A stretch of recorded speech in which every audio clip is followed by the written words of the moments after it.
Hello everyone. चलिए करते हैं एक और धमाकेदार क्वेश्चन। बहुत ही सुंदर क्वेश्चन है। What is the value of x. X की वैल्यू हमें यहाँ पता करनी है और कंडीशन दे रखी है इफ ए की पावर एक्स अपॉन ए की power Y equal to A की पावर 10।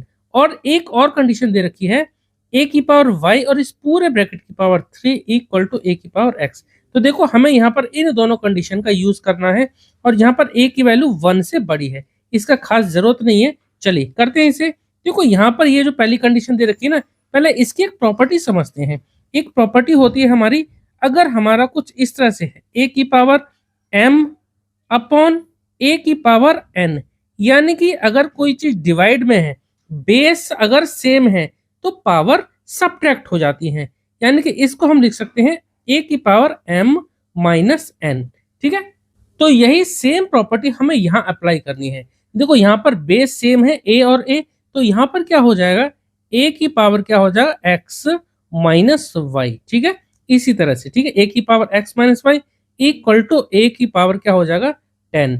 अब देखो दोनों तरफ अगर देखा जाए तो कंपेयर करते हैं दोनों तरफ, तो ए है यहाँ भी ए है बेस, तो इनकी जो पावर है ये इक्वल हो जाएंगी। मैं लिख देता हूं कंपेयरिंग बोथ साइड्स। जब हम दोनों साइड कंपेयर करते हैं, बेस सेम है तो पावर को इक्वल कर देते हैं। क्या हो जाएगा x माइनस वाई, ये x माइनस वाई इक्वल हो जाएगा किसके 10 के। तो यहां से देखो एक इक्वेशन हमारी आ जाती है, ये x minus Y equal to 10।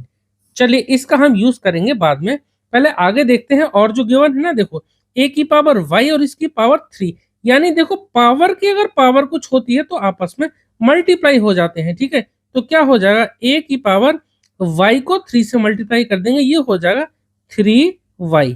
a की पावर 3y इक्वल टू ये क्या हो जाएगा, ये तो ऐसे ही रहेगा a की पावर x।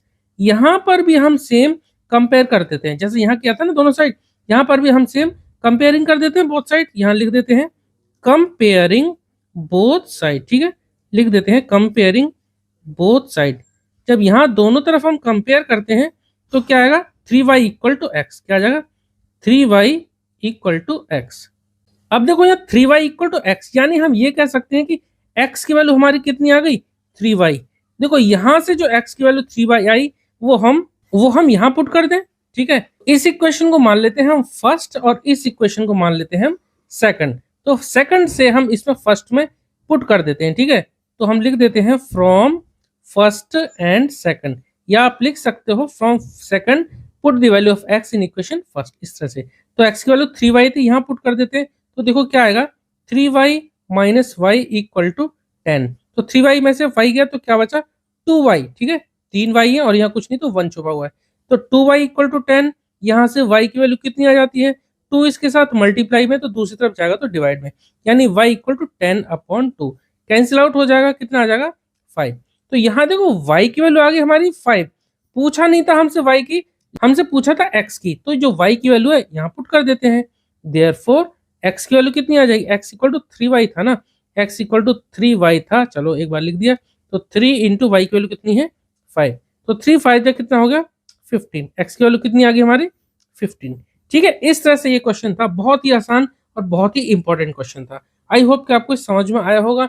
चलिए मिलते हैं नेक्स्ट वीडियो में। Okay, thank you.